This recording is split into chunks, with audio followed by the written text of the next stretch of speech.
President সরকার Indian doctor কেন নিছেন? মানে ইন্ডিয়ান ডাক্তারদের পছন্দ তো হবেই। ইন্ডিয়া হাজারবার মারলেও তবু আমি তোমায় দূর হতে ভালোবেসে যাবো, হয়তো কিছুই নাহি পাবো, এটা বলবে। প্রেসিডেন্ট সরকারের রন্ধে রন্ধে ইন্ডিয়ান ডলার বসে আছে। এদের কাজে হইতেছে এমন কিছু ক্রমাগত করতে থাকা, যেন প্রেসিডেন্ট সরকার একটু একটু করে জনপ্রিয়তা হারাইতে থাকে। আর প্রেসিডেন্ট বাধা দেয় না, উনি কোনো কিছুই বাধা দেন না। আবার দেখেন ইন্ডিয়া থেকে ডাক্তার আসবে কেন? পোড়া রোগীদের চিকিৎসার জন্য আমাদের সাফিসিয়েন্ট স্কিল ডাক্তার নাই। তারপরে ইন্ডিয়া থেকে ডাক্তার আনতে হবে, যখন গত বছর জুলাই আগস্টে বিপ্লবে হাজার হাজার ছেলে পঙ্গু হইল, গুলি খেয়ে চোখ হারালো, কারোর জন্য ভারত কি ডাক্তার পাঠাইল? এত লোক যে পঙ্গু হলো, এত বাচ্চা যে পঙ্গু হইলো, ভারত কি ডাক্তার পাঠিয়েছিল? এখন কেন তাদের পেট পুরায়? তারা আমাদের ভিসা বন্ধ করে দিছে, তারা আমাদের সাথে বাণিজ্য বন্ধ করে দিছে, তারা ফ্যাসিস্ট হাসিনা এবং তার দলবলকে আশ্রয় দিচ্ছে ওইখান থেকে অন্তর্ঘাত চালাইতেছে। প্রত্যেকদিন বাংলাদেশ বিরোধী প্রচারণা চালায় তাদের টিভি চ্যানেলগুলোতে, তারা আমাদের ইউটিউব চ্যানেলগুলোতে, আমাদের টিভি চ্যানেলগুলোতে বন্ধ করে দিছে। ভারতে দেখতে দেয় না। এমনকি ভারতে আমাদের দূতাবাসের উপরে আক্রমণ হয়েছে, তারপরেও ভারতের ডাক্তারকে আনতেই হবে। গাজা উপত্যকায় কি ইসরায়েলের ডাক্তার আনতে হয়? এটা তো তাই হইল, যে গাজা বানাইছে তাকেই আমি ডেকে আনলাম। এটা কার উদ্যোগে হয়েছে? তৌহিদ সাহেব, পররাষ্ট্র উপদেষ্টা। ও কি স্বাস্থ্য মন্ত্রণালয় চালায়? সে বলছে এটা আমাদের করতে হবে, এইটা আন্তর্জাতিক সম্পর্ক কূটনীতির জন্য এটা গুরুত্বপূর্ণ। ওরে কে রিকমেন্ড করছে জানেন? বিএনপি। বিএনপির কোথায় উপদেষ্টা? এই তৌহিদ সাহেব শফিউর রহমানের মতো একজন দক্ষ কূটনীতিবিদকে প্রধান উপদেষ্টা বিশেষ সহকারী করতে দেয় না। করা হয়েছিল, তাকে কাজ করতে দেয় না, অফিস করতে দেয় না। কেন দেয় না তারে জিজ্ঞেস করেন। কচু খেতি তার বিরুদ্ধে ক্যাম্পেইন চালাইলো না? কচু খেতি ক্যাম্পেইন চালাইছে বিএনপি রিকমেন্ডেড তৌহিদ সাহেব, এবং এই তৌহিদ সাহেব ভারতের ডাক্তার আনার জন্য উতলা। এবার এই ডটগুলা মিলাইতে পারেন, ওয়াকার, কচু খেতি, বিএনপি রিকমেন্ডেড উপদেষ্টা, এই ডটগুলা মিলাইতে পারেন, তাহলে বুঝতে পারবেন যে কোথায় কোথায় কিভাবে কেন কচু খেতি শফিউর রহমানের বিরুদ্ধে লাগে। কোনো ব্যাখ্যা পেয়েছেন? প্রধান উপদেষ্টা বিশেষ সহকারী করা হইলো, তাকে কেন অফিস করতে দেওয়া হইলো না? কোনো ব্যাখ্যা নাই। তৌহিদ সাহেব কেন ইন্ডিয়ান ডাক্তার আনতে চাচ্ছে? কারণ তৌহিদ সাহেব ইন্ডিয়াকে ঢোকার রাস্তা করে দিয়ে যাবে। তৌহিদ সাহেবের সাথে ডিপ স্টেটের এটাই আন্ডারস্ট্যান্ডিং। এর ভিত্তিতেই তৌহিদ সাহেব পররাষ্ট্র উপদেষ্টা হয়ে বসেছে এবং তাকে রিকমেন্ড করছে বিএনপি। প্রেসিডেন্ট সরকারকে বলে দিতে চাই, ইন্ডিয়ার ডাক্তার যদি আসে না, কোন উপদেষ্টার চামড়া থাকবে না। কিন্তু সকাল সন্ধ্যা ফ্রি ফ্রি সাপোর্ট দিয়ে গেছি, এমনি এমনি না। ইন্ডিয়ার কাছে নত জানু হইলে মাপ নাই। দেখবো আপনারা কিভাবে সরকার চালান। দিনের পর দিন সাপোর্ট দিয়ে গেছি, বয়ান তৈরি করে দিয়েছি, ন্যারেটিভ তৈরি করছি, কোনো হিসাব নাই। ইন্ডিয়ার কাছে নত জানু হন। ইন্ডিয়ার কাছে যদি নত জানু হন, তাহলে আপনাদেরকে পিছের বালের সাপোর্ট, কোনো সাপোর্ট নাই। প্রেসিডেন্টের বিরুদ্ধে হেফাজত খেপছে। আমি কয়বার বলছি হেফাজতের আলেমদের সাথে বসেন, সমস্যাগুলো শোনেন। আমাকে বলা হয় যে অগাস্টের 5 তারিখের আগে উনি ব্যস্ত, উনি সময় দিতে পারবেন না, খুবই ব্যস্ত। উনি এতই ব্যস্ত যে উনি ক্ষমতায় আসার পরে পরপর 2 বার ডেকে নিয়ে সোহেল তাজকে গল্প করে। এই সময় ওনার হয়, হেফাজতের সাথে বসার ওনার সময় হয় না। সোহেল তাজকে ডেকে নিয়ে কি গল্প করে জানেন? সোহেল তাজ বলতেছে আপনার পায়ের এক্সারসাইজ করতে হবে, এটা করলে আপনার ব্রেন ঠিক থাকবে। শুনেন, বেনে বেনে করছি না, শুনেন। And your cells are not functioning, so your neurons are being switched off.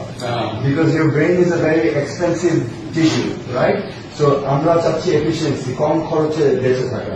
So the neurons are slowly being shut down, and when it reaches degenerative state, it's called dementia and Alzheimer's. So the best way to protect yourself, the biggest muscle is your leg muscle. Just use it, and your brain will be absolutely sharp, and you will be healthy. Okay?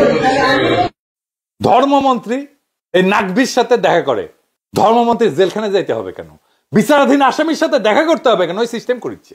হেফাজত সরকারের সাথে কথা বলতে পারে না, সেইখানে ধর্মমন্ত্রী কোনো লোল নাই, কিন্তু নাকভির সাথে দেখা করতে সে ঠিকই যায়, ঘুটু করতে যায়।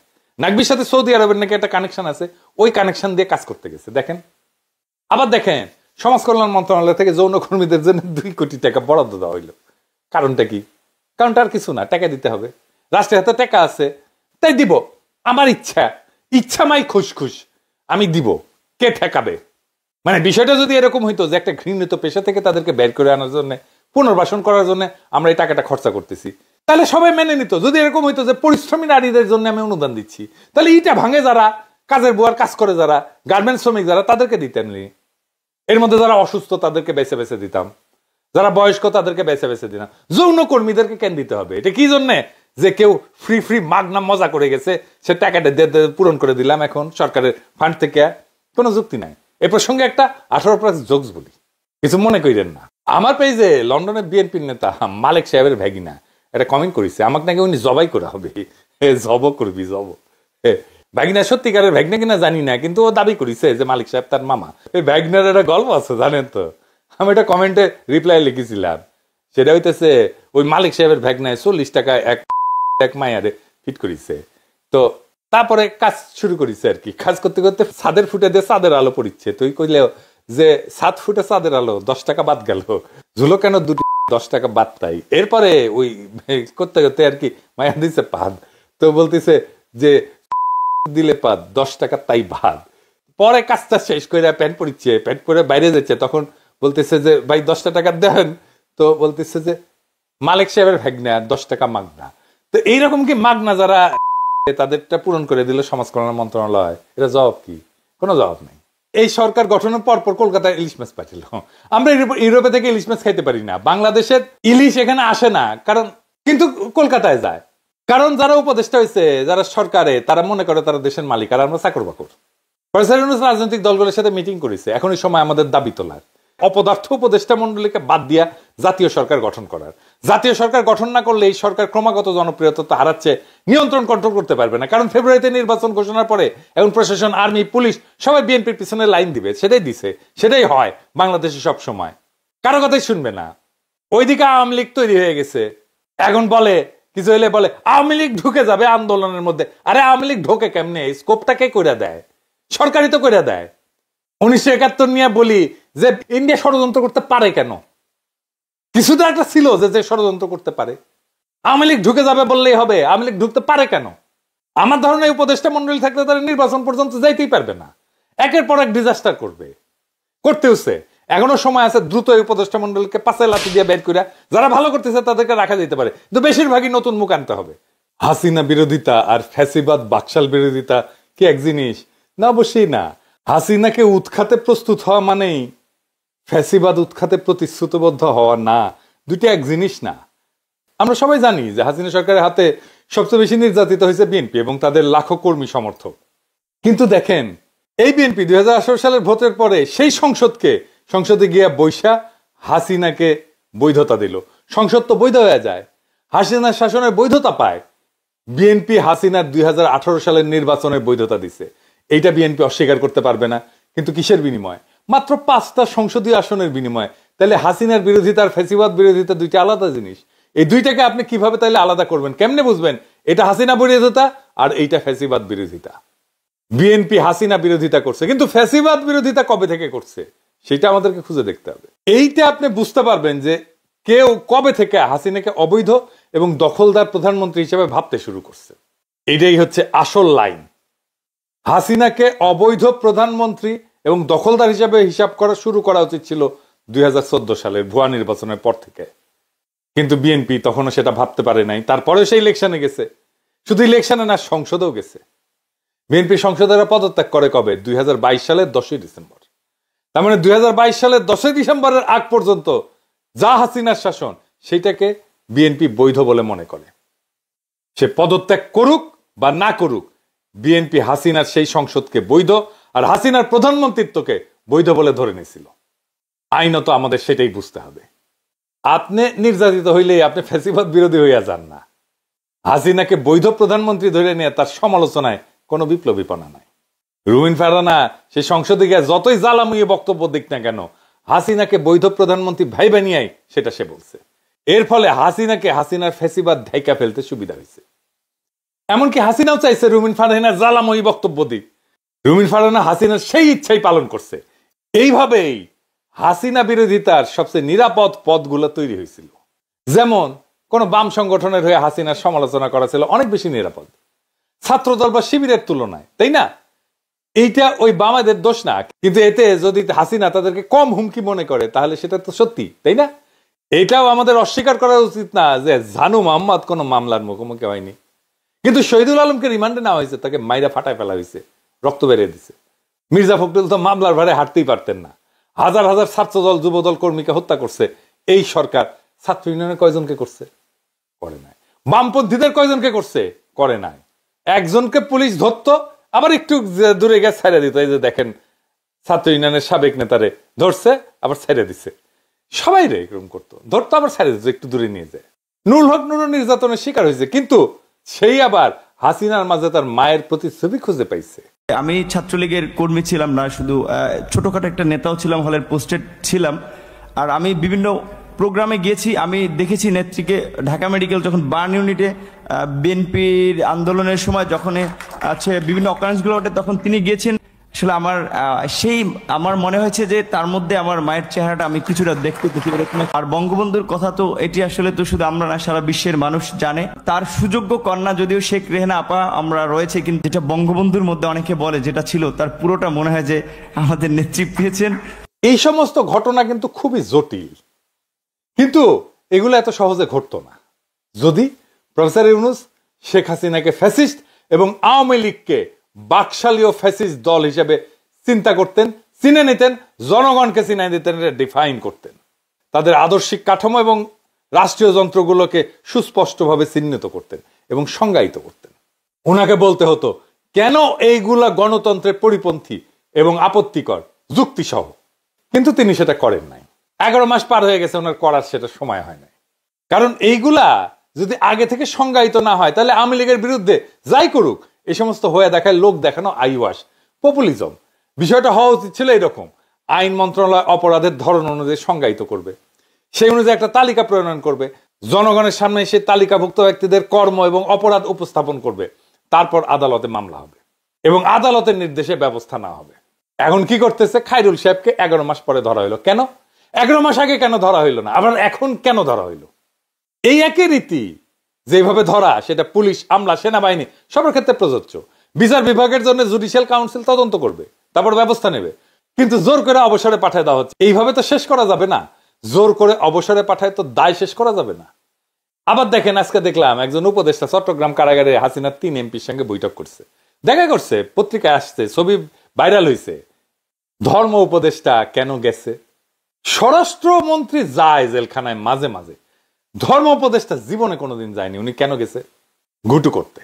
সে কোনো কাজ করে না, হেফাজতের সাথে দূরত্ব তৈরি হয়েছে, হেফাজতে নাকি তাকে রিকমেন্ড করে দিছে। হেফাজতের সাথে দূরত্ব কেন তৈরি হয়? এর জন্যই তৈরি হয়েছে, ধর্ম উপদেষ্টার জন্যই তৈরি হয়েছে। আর এই সমস্ত জিনিস যদি চলতে থাকে, তাহলে বিচার ব্যবস্থার উপর জনগণের আস্থা ভেঙে পড়বে। প্রফেসর ইউনূসও যখন প্রশ্ন করে তখন জবাব দিতে পারে না। কারণটা হইতেছে ফ্যাসিজমকে প্রফেসর ইউনূস স্পষ্ট করে সংজ্ঞায়িত করেনি এবং রাষ্ট্রের ভেতরে বসে থাকা ফ্যাসিস্ট উপাদানগুলোর বিরুদ্ধে পরিষ্কার কোনো কাঠামোগত লড়াইও শুরু করতে পারেনি। ফলে এই উপাদানগুলো এক ভয়ঙ্কর সামাজিক বিপর্যয়ের দিকে আমাদেরকে ঠেলে দিচ্ছে। বাংলাদেশের 2টা প্রিভিলেজ সরকার দেখছে, এক শেখ মুজিবের সরকার আর 2 প্রফেসর ইউনূসের সরকার। 2 সরকারই একটা রক্তাক্ত লড়াইয়ের পর ক্ষমতা আসছিল। মানুষ অনেক আশা করছিল সরকার প্রধান হিসেবে প্রফেসর ইউনূস আর শেখ মুজিব, মানে সোহরাওয়ার্দীর বডিগার্ড, দুজনেই দারুণ জনপ্রিয় ছিল।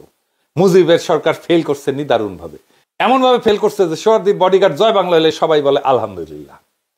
ঠিক এই পথে হাঁটতেছে প্রফেসর ইউনূসের সরকার, ক্রমাগত জনপ্রিয়তা হারাইতেছে। দেখেন, উনারা তো 12 ভাতারির মতো ঠাপ খায়, ওয়াকারের ঠাপ খায়, বিএনপির ঠাপ খায়, আওয়ামী লীগের ঠাপ খায়, ইন্ডিয়ার ঠাপ খায়, 2 দিন পর পর গদি নড়ে যায়। কেউ তো সাপোর্ট করে না, সবাই বিরক্ত। আমরা কয়েকজন খায় না খায় সাপোর্ট করে গেছি, সরকার যেন ভালো চলে, নানা পরামর্শ দিছি, কোনো পরামর্শ শুনে নাই। 2-1টা হয়তো শুনছে, কালে ভদ্রে বালিতে পেশাব করে দেখছেন, কোনো চিহ্ন থাকে না। কলে প্রফেসর ইউনূসের সরকারকেও তাই কোন পরামর্শ দিলে শুনে না, বালিতে পেশাবের মতো, কোনো চিহ্ন থাকে না। এই যে মাইলস্টোনের ঘটনায় আমি তো ইউজুয়ালি উপদেষ্টাদের ফোন করি না, ওই দিন দুর্ঘটনার সাথে সাথে আপনার ফোন দিয়েছি, বলছি পরীক্ষা স্থগিত করে দেন। তখন বাংলাদেশের টাইম বেলা 3টা হবে, উনি বললেন দেখতেছি। আমি কল্পনাও করি নাই এই সিদ্ধান্ত উনি নিতে পারবেন না। পরে জানলাম শিক্ষা সচিব এই পরীক্ষা স্থগিত করতে রাজি হন নাই। তাইলে আবরার ভাই কেন শিক্ষা উপদেষ্টা থাকবেন? শিক্ষা সচিবকে উপদেষ্টা বানিয়ে দিলেই হয়, সেই যখন সব ডিসিশন নেয়।